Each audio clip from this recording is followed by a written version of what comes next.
lam yajib alaihil qadha, tidak wajib mengqadha pada waktu dia kena penyakit tadi.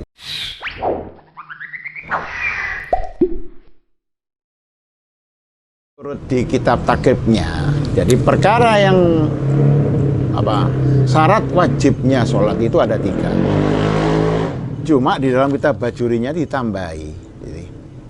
Wa yuzadu 'alaiha salah satu asya aidon. Jadi di samping 3 yang sudah tadi itu juga ditambah 3 lagi di kitab syarahnya itu. Apa? Al-awwalu an-niqa'u minal haidi wan nifas. Syarat wajibnya sholat itu harus bersih dari haid dan nifas. Bersih, suci maksudnya itu. Fala tajibu ala haidin wa nufasa wala qadha alaihima. Wajib, tidak wajib bagi orang yang haid dan orang nifas, dan tidak wajib qadha. Bal wala yundabu lahuma, tidak disunatkan untuk mengqadha.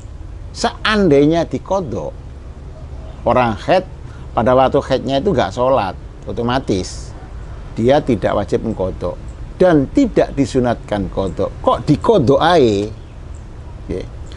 Lakin yasihu wa akidu naflan wala sawaba fihi ala ma'tamadahur romli. Jadi kok diqadha ae tetap sah, jadinya jadi sholat sunnah tidak berpahala. Loh, sholat sunnah tidak berpahala menurut pendapatnya Imam Romli ya.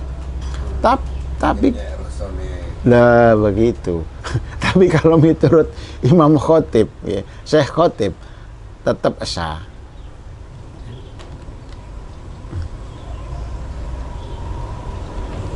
Itu yang pertama, suci dari haid dan nifas, tambahannya. Yang kedua, salamatul hawas ya, selamat panca indranya. Tuh, kok selamat panca indranya ya, apa ini ya? Fala tajibu alaman khuliqa a'ma asom, maka tidak wajib melakukan sholat bagi orang naudzubillah diciptakan lahir dalam keadaan buta tuli. Buta dan tuli loh, buta tuli. Bagaimana akan tahu kewajiban sholat dan lainnya? Wong buta juga tuli, lewat apa? Nggak bisa, maka dia tidak kewajiban sholat. Ya.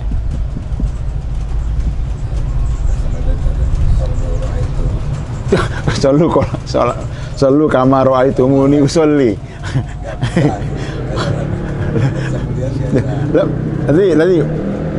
Nanti walaupun bisa bicara, tapi buta tuli tidak. Wakaza, bagaimana kalau tidak dari keruat? Asalnya lahir itu ya normal. Kemudian naudzubillah. Kemudian tiba-tiba entah ada penyakit apa, buta dan tuli. Dilihat. Kalau memang itu qoblat tamyiz ya, maka juga tidak wajib sholat. Belum tamyiz, berarti belum tamyiz, gak tegas tadi itu ya, belum tamyiz. Jadi ada bayi lahir, sejak lahir normal, kemudian namanya bayi ada penyakit-penyakit dan lain sebagainya, kemudian menjadi buta dan tuli, maka tidak wajib. Kalau sudah tamyiz ya, wajib. Karena apa? Yu'raful wajib khina itu, kalau sudah tamyiz itu ngerti nanggani kewajiban ya. Itu loh, kalau kembali sembuh lagi ya apa? Lam yajib alaihil qadha, tidak wajib mengqadha pada waktu dia kena penyakit tadi itu, meninggalkan sholat. Kalau memang dari keluar. Iya, sama. Tapi kalau setelah tamyiz kan wajib. Oh iya, wajibnya tadi kan iya wajib sholat. Kalau wajib sholat ya otomatis kalau ngodoi kalau nggak sholat gitu ya.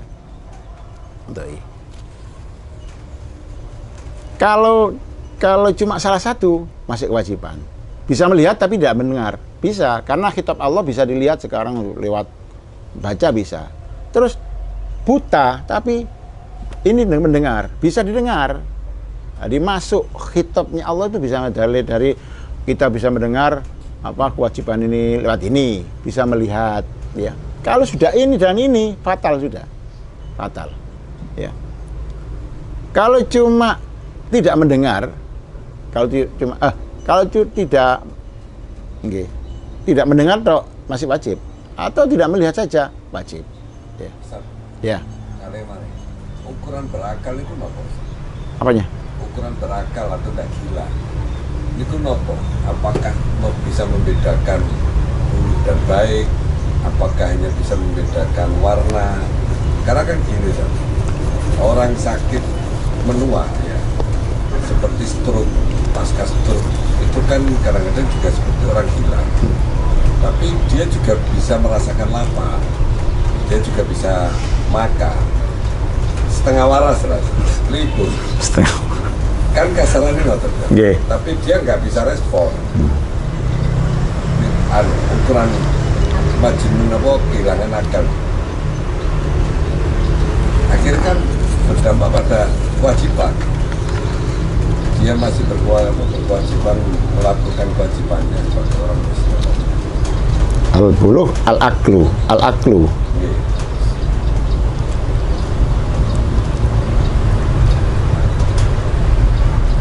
Kalau di sini yang jadi ukuran itu tafre itu ini kan tafriun alal mafhum wa mis alal mafhum ya. Jadi fala tajibu ala majnun. Jadi syarat yang ketiga tadi itu adalah akal, mempunyai akal. Oleh karena mempunyai akal, dilihat dari cap tafre itu mencabangkan dari punya akal tadi itu. Jadi di dalam keterangannya kitab itu begini, ada tafre itu. Jadi oleh karena tadi itu disyaratkan untuk punya akal bisa menerima kewajiban sholat itu, maka kebalikan daripada itu majnun, ma'ale, sakron, mabuk tadi itu lawannya daripada punya akal. Berarti kalau seperti yang diceritakan oleh Pak Uda tadi, orangnya ya ingat sudah, bukan gila, bukan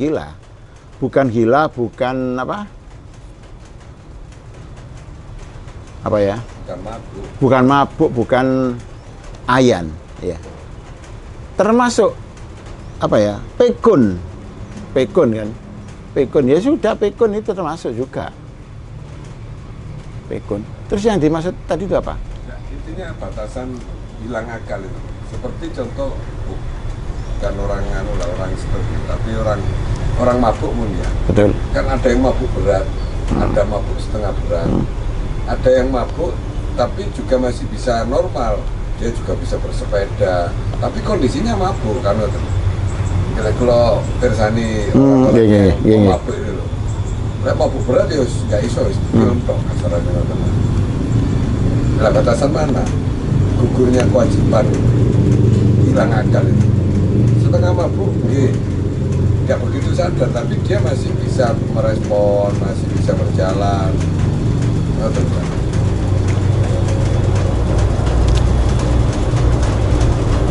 Kan nggak terus melutok mantun mam gadung yang melutok itu kan di mabuk satu menang. Nggih sik. Boten enten iki lek dikakoni nggih. Atau mampunya itu mungkin karena ngelune nggak kuat, tapi kan ada kewajiban ngodok, kalau nggak ngodok itu tadi.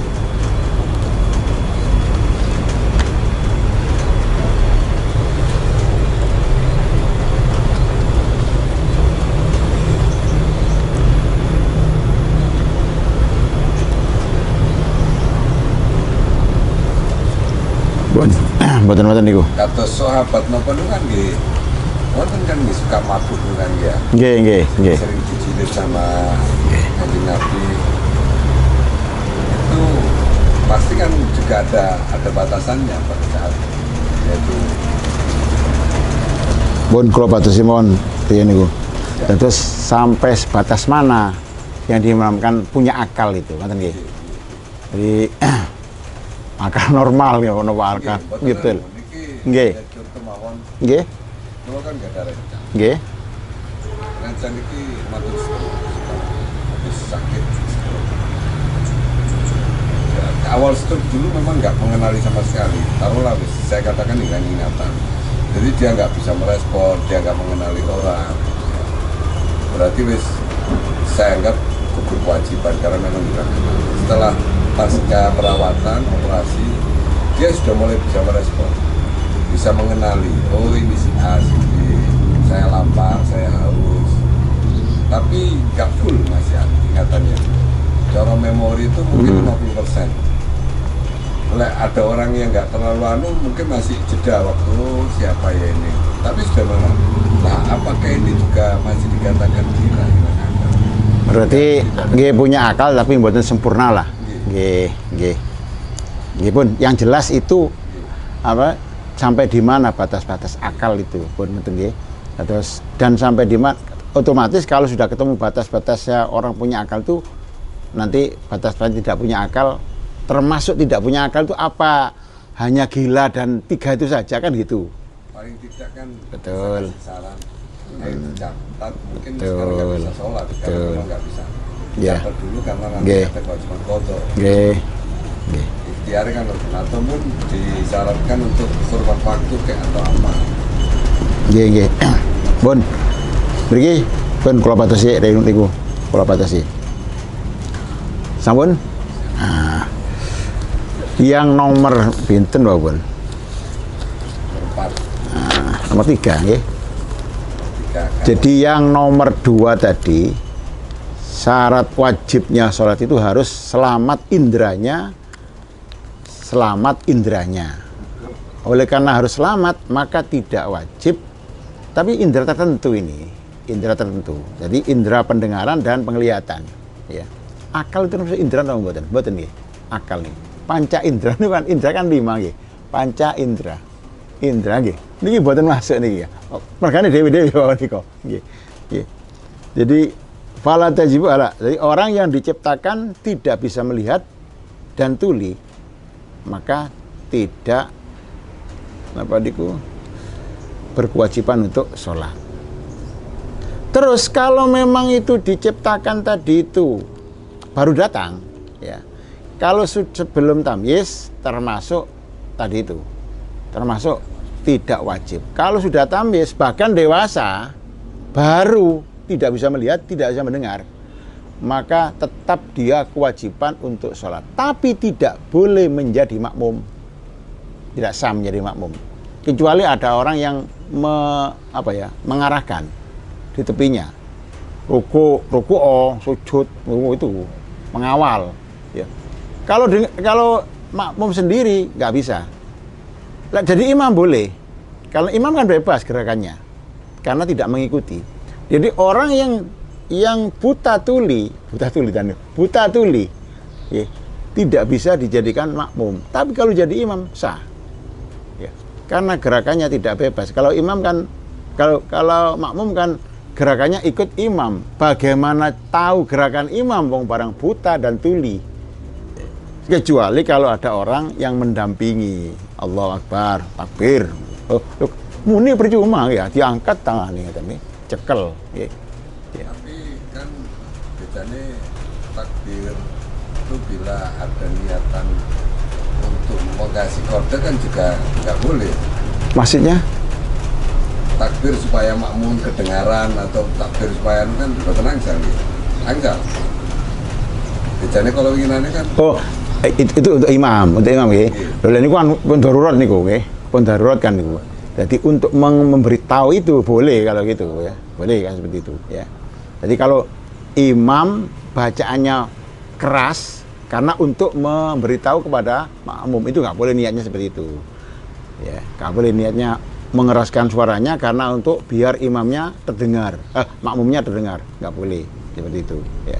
Kan takbir itu kan bukan kode tapi kan memang lafaz kan Allah Akbar ya, memang sulit itu ya, sulit.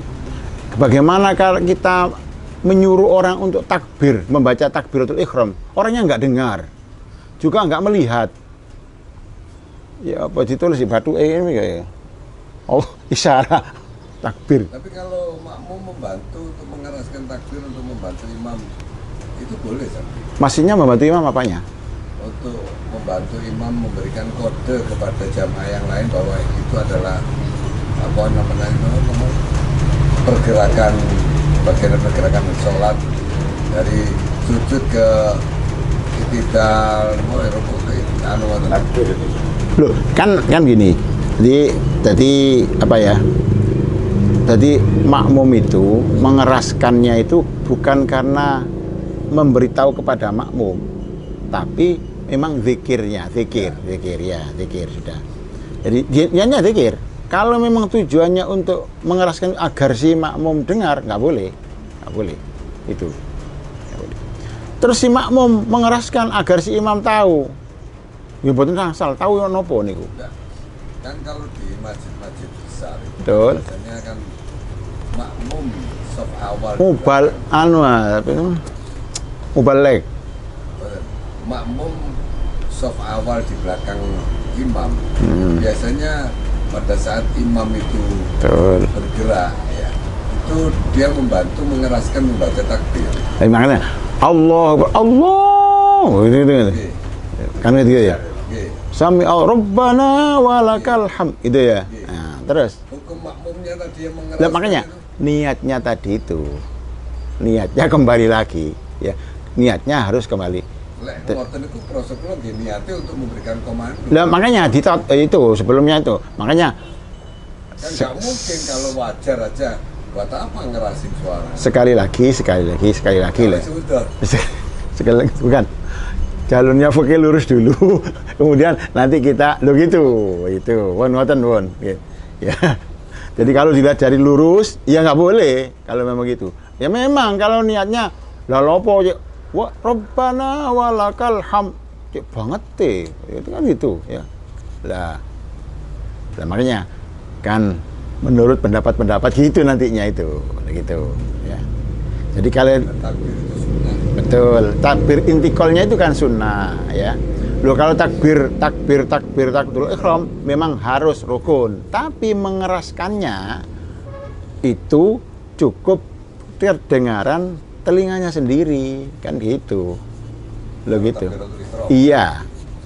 Jadi segala rukun itu rukun kauli itu harus terdengar telinganya sendiri itu. Jadi yang nomor 2 tadi itu syarat wajibnya sholat tambahan daripada 3 yang sudah diterangkan tadi itu. Yang nomor 2 ada tambahan 3. Yang nomor 2 indranya selamat, maka tidak wajib sholat bagi orang yang buta tuli dari keruat gitu aja. Buta tuli dari keruat atau tidak dari keruat buta tulinya, tapi sebelum dia tamyiz, durung teges ya, ibarat bayi durung teges, durung ngerti lor kidul, durung iso mangan, durung iso ngombe, durung iso cewek dhewe, kok wis terjadi buta tuli, maka tetap tidak kewajiban untuk melakukan sholat. Tapi kalau terjadinya buta tuli itu setelah tamyiz, setelah dia mengerti, maka tetap diwajibkan untuk mengerjakan sholat. Apalagi kalau sudah seperti kita ini naudzubillah. Kok moro-moro buta tuli, tetap kewajiban untuk sholat. Ini yang sulit ya apa ya? Bagaimana waktunya kita mendengar waktu? Ya. Kerepotan yang apa ya? Pendampingnya kerepotan. Mau dikasih apa? Ya dikasih kode ya opo iki. Ya. Wong buta tuli. Berarti nanti ya, ada kewajiban tambahan bagi orang betul. Iya. Loh iya. Ahlinya. Betul iya. Lah ini. Lah apa? Isyarat ya sulit. Kalau memang apa buta tok tuli masih bisa sembahyang dohor saiki. Bisa. Dengar azan. Lu wis dohor apa nih? Iya. Uta apa ya tadi? Tuli tok kelihatan, ya tambah enak, bukan enak, ya bisa. Loh, kalau sudah ini dan ini, ya apa sikutnya? Sikutnya apa karepe iki? Muni dohor gak krungu. Terus ya apa? Ya, ada kode-kode tertentu ini. Ya, ada ilmunya sendiri untuk memberitahu orang seperti itu. Kan ahlinya itu ada kewajiban ya nanti. Iya, betul seperti itu. Kalau enggak maka melok ke tata nama dosa. Naudzubillah. Wasalisu bulughud dakwah. Yang nomor 3, kewajiban sholat itu harus